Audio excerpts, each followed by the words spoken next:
Xalq banki tomonidan xalqaro ekspertlar ishtirokida joylarda o'quv seminarlari, trening mashg'ulotlari tashkil qilinmoqda. Maqsad organik mahsulotlar yetishtirish, jahon bozoriga chiqish uchun xalqaro sertifikatlarni olish bo'yicha dehqon va fermerlarga kerakli ma'lumotlarni berish, so'nggi talablar va xalqaro standartlarni yetkazish. Hozir shu haqda.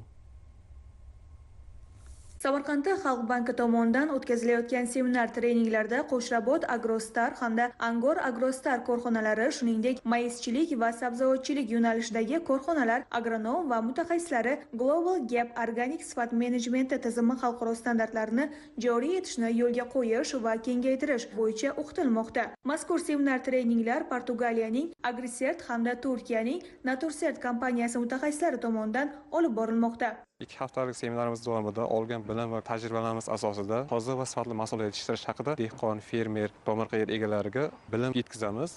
Seminar treninglar doirasida Qo'shrabot va Ishtixon tumanlarida dehqon, fermer va tomorqa yer egalari bilan uchrashuvlar ham o'tkazildi.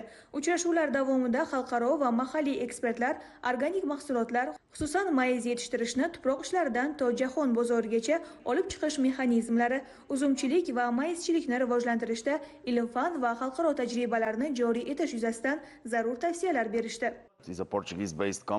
Bizning kompaniyamiz sertifikatlash sohasida 25 yillik tajribaga ega. Hozirgi kunda 50 dan ortiq mamlakatlarda faoliyat yuritamiz. Maqsadimiz O'zbekiston ishlab chiqaruvchilari uchun yangi imkoniyatlar yaratish, ularni yangi bozorlarga olib chiqish. Barchamiz bilamizki, organik bozor tez sur'atlar bilan o'sib, organik mahsulotlar iste'mol qilishni xohlovchilar soni ortib bormoqda. Shuning uchun mahsulot yetishtirishda zamonaviy yechimlarni topish juda muhim. Xalqaro sertifikatlar orqali O'zbekiston qishloq xo'jaligi yangi texnologiyalar bilan rivojlantirish hamda jahon bozoriga yuqori sifatli mahsulotlar yetkazib berish hajmini oshirish imkoniyati yaratiladi.